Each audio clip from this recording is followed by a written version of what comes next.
눈보라와 칼바람이 몰아치는 우크라이나에서 온 사방을 불태우는 격전이 한창입니다. 헤르손을 탈환하고 기세가 오른 우크라이나군이 돈바스 북부를 중심으로 대규모 공세를 이어가고 있고, 러시아군이 이에 맞서 돈바스 중부 바흐무트에 투입해 전황의 변화를 꾀하면서 강대강 대결이 이어지고 있는데요. 먼저 하늘에서는 민간 시설을 노리는 러시아 미사일과 그런 러시아의 미사일을 요격하는 우크라이나 미사일이 충돌하고 있습니다. 또 지상에서는 두 군데의 포병들이 엄청난 손해를 감수하며 치열하게 포화를 주고받고 있는데요. 그러나 이 중 그 어떤 전장도 러시아 장병들이 전장에서 겪는 참혹한 현실을 제대로 보여주지는 못합니다. 현재 러시아 동원병의 상황은 그야말로 최악입니다. 제대로 된 무기와 보호장구를 지급받지 못한 것은 물론이고 전쟁에 필요한 최소한의 훈련조차 받지 못한 채 참호로 던져지고 있는데요. 심지어 그냥 참호에 서 있으라는 것도 아니고 마치 1차 대전처럼 요새화된 우크라이나의 참호로 돌격하라는 러시아 지휘부의 말도 안 되는 미친 명령을 따르다가 대포밥이 되고 있습니다. 하지만 그것과 별개로 러시아군의 악행은 끝이 없는 것 같습니다. 러시아군이 쫓겨난 점령지에서 민간인을 노리고 설치된 폭발물, 분실 등 러시아군은 사람이길 포기한 듯한 여러 잔혹행위가 쉼없이 발각되고 있는데요. 이에 분노한 우크라이나 측에서 반격을 더욱 강화하고 있습니다. 그 증거로 11월 말에 접어들면서 완연한 겨울이 됐음에도 우크라이나군의 공세가 끊이지 않고 있는데요. 심지어 일부 오신트들은 우크라이나의 대공세가 임박했다는 보도를 내놨습니다. 우크라이나군의 기갑부대가 추위로 땅이 얼면서 기갑전력의 기동력을 회복했으니 점령지 탈환을 위한 본격적인 반격작전이 개시될 게 확실하다는 겁니다. 그래서 준비했습니다. 오늘은 우크라이나 전쟁에서 벌어지고 있는 여러 사건 사고에 대해 알려드리겠습니다.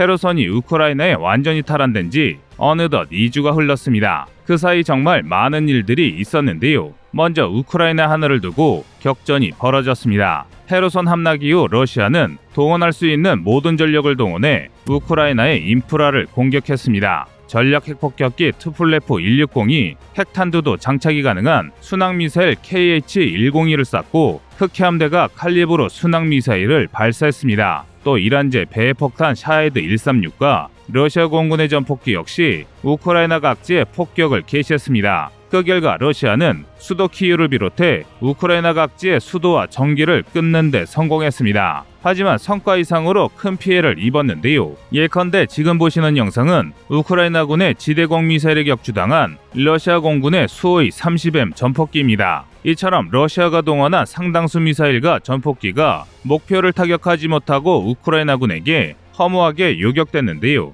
미국이 지원하는 정찰 자산과 서방제 첨단 대공 무기의 연계를 뚫지 못한 겁니다. 이 때문에 러시아군의 첨단 자산이 빠르게 고갈되고 있습니다. 게다가 러시아군이 감추고 있던 여러 치부도 드러나고 있습니다. 일례로 추락하는 전투기에서 비상 탈출한 조종사가 낙하산이 펴지지 않아 추락사하는 어처구니 없는 사건이 있었습니다. 이는 제대로 정비되지 않은 탈출 장치 때문에 기중한 파일럿이 목숨을 잃은 건데요. 그런데 충격적이게도 현재 러시아군에서는 이런 일이 정말 비일비재합니다. 지난 수개월간 전선에서 훈련받은 정예병사와 첨단 장비가 녹아내리듯 전멸당한 뒤부터 병력과 장비의 질적 하락이 매우 심각합니다. 그리고 지금 보시는 동원병들처럼 길거리에서 아무나 징병해 썩은 총을 쥐어주고 전선에 나가 적과 싸우라며 등을 떠밀고 있습니다. 최근 우크라이나군이 포로로 잡는 동원병들의 증언에 따르면 사격 훈련이나 은원패 등 군대에서 쓸 법한 훈련을 받는 기간이 3일에서 10일에 불과하며 훈련이 끝나면 최전선으로 던져진다고 하는데요.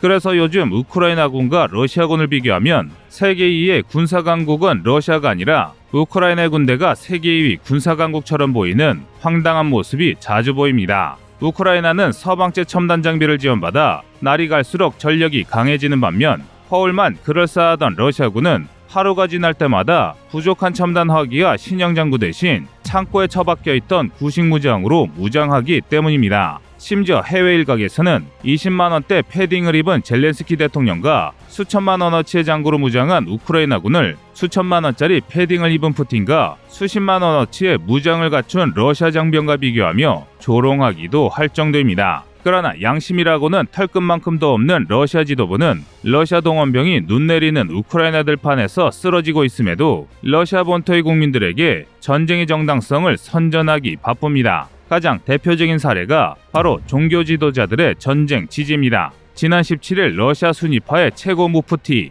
그러니까 사실상 러시아 순위파 무슬림의 종교 지도자인 탈가트 타주디는 러시아는 칼리프국이라는 희대의 망언을 했습니다. 칼리프는 예언자 무하마드의 적법한 후계자를 뜻하는데요. 또 탈가트는 이어서 러시아는 이슬람의 적인 서방에 맞서 싸우는 진정한 칼리프국이므로 러시아의 적인 우크라이나에 대한 전쟁은 성전이라고 발언했습니다. 그런데 이 소식에 전 세계 무슬림이 격분했습니다. 체첸에서 무슬림을 도살하고 이슬람 종교 교육을 탄압한 독재자 푸틴을 예언자의 정통 후계자라고 말하는 게 황당하다 못해 어이가 없다는 것입니다. 그래서 탈가트는 무슬림이 아니라는 격한 비난이 쏟아졌는데요. 그런데 러시아에서 종교 지도자가 우크라이나 전쟁을 지지하고 나선 것은 이번이 처음이 아닙니다. 러시아 정예교회 수장인 모스크바 총대주교를 비롯해 여러 종교 수장들이 러시아 정부의 전쟁을 지지하고 나섰는데요. 이에 대해 전문가들은 푸틴이 북한식 외교를 따라하고 있다고 분석하고 있습니다.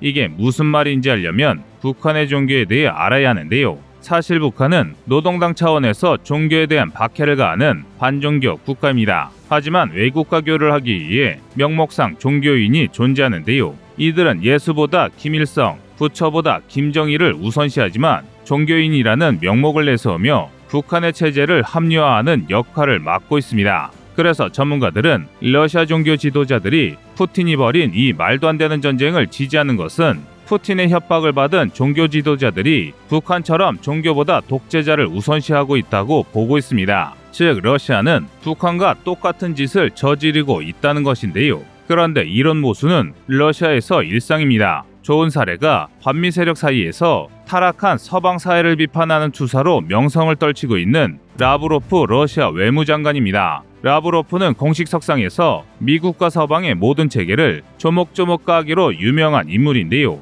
그런데 정작 사석에서는 애플워치와 아이폰 그리고 뉴욕의 예술가가 만든 셔츠를 입습니다. 쉽게 말해 러시아 지도부는 자신들의 편한 삶을 살기 위해 자신이 갖고 있는 이념과 정반대되는 행동도 서슴지 않고 있다는 것입니다. 반면 전선에서 목숨을 잃고 있는 러시아 동원병들의 처참함은 이루 말할 수 없을 지경입니다. 이 사진은 헤르손을 탈환한 우크라이나군이 촬영한 러시아군 주둔지의 모습인데요. 수북히 쌓인 꽁초와 사방에 쌓인 쓰레기만 봐도 러시아 동원병의 생활이 어땠을지 짐작이 갑니다. 이에 대해 우크라이나 측에서는 탈환한 헤르손 경찰서의 복도마다 러시아군이 싼 대변이 있었다며 대소변조차 제대로 가리지 못할 정도로 자국의 국민을 가난과 무지 속에 방치한 러시아 지도부가 우크라이나 영토를 탐내는 것은 어불성설이라며 푸틴을 강하게 비판했습니다. 하지만 진실보다는 자신의 사리 사육이 중요한 러시아 지도부는 전선의 참상을 외면한 채 여전히 선전선동에 매진하고 있습니다.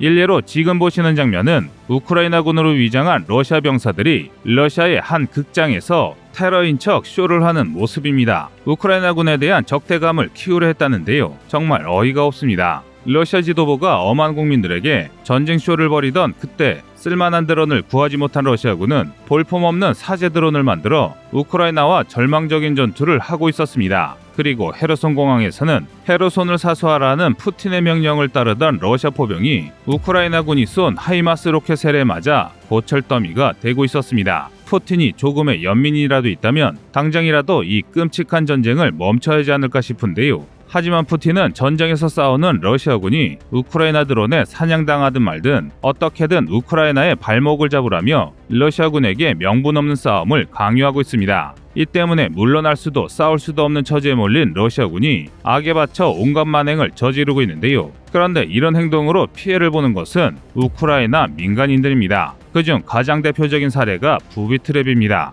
최근 헤르손에서는 온갖 형태의 부비트랩이 발견되고 있습니다. 아이들이 가지고 놀 법한 축구공 아래 폭발물을 심어둔다거나 나뭇가지 사이나 공원 한복판 낙엽 아래에 지뢰를 심어두는 등 수법이 매우 잔인하고 악랄한데요. 이에 대해 우크라이나군은 해방 후 2주 동안 발견된 부비 트랩이 무려 2,000개가 넘는다고 밝혔습니다. 심지어 러시아군이 물건을 약탈한 박물관, 도서관 등 공공시설은 아직 손도 대지 못했다며 민간인을 노린 폭탄이 얼마나 더 있을지 모르겠다고 전했습니다. 이 때문에 헤르손에서 러시아군이 완전히 패배했음에도 러시아군에 의한 민간 피해가 계속 생기고 있습니다. 특히 아이들의 인명 피해가 상당합니다. 폭발물을 구분할 능력이 없는 아이들이 교묘하게 감춰진 폭탄에 희생되고 있기 때문인데요. 그래서 요즘 우크라이나에서는 아이를 잃고 절망에 빠진 부부나 팔이나 다리를 잃은 어린이들의 모습이 아주 흔하게 발견되고 있습니다. 하지만 이런 절망 속에서도 우크라이나인들의 의지는 꺾이지 않고 있습니다. 다리를 잃은 아이가 홀로 걸을 수 있도록 의족의 사용법을 알려주고 망가진 사회 인프라를 복구하며 전쟁 이후를 준비하고 있습니다. 실제로 우크라이나인들 사이에서 끔찍한 전쟁에서 승리한 뒤 모든 일상을 되찾겠다는 각오가 정말 상당합니다. 그중 AFP 통신과 인터뷰한 한 헤르손 시민이 남긴 말이 매우 인상적인데요.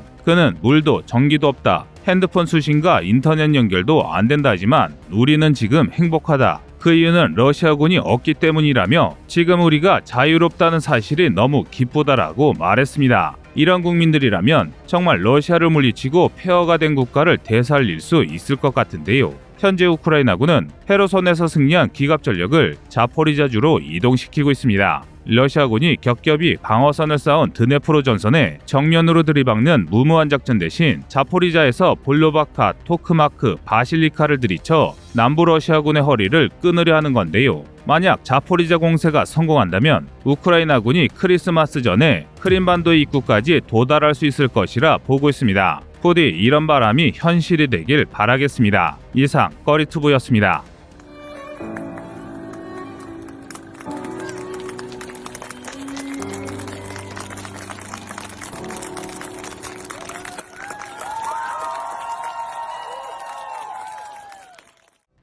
안녕하세요, 꺼리투브입니다. 여러분의 가부나 성원에 힘입어 군사무기에 관심 없는 분들도 쉽게 이해하실 수 있는 대한민국의 육해공 군사무기의 숨은 비하 이야기를 책으로 엮었습니다. 하루 종일 검색해도 절대 찾을 수 없었던 비밀스러운 내용을 이제 책으로 만나보세요.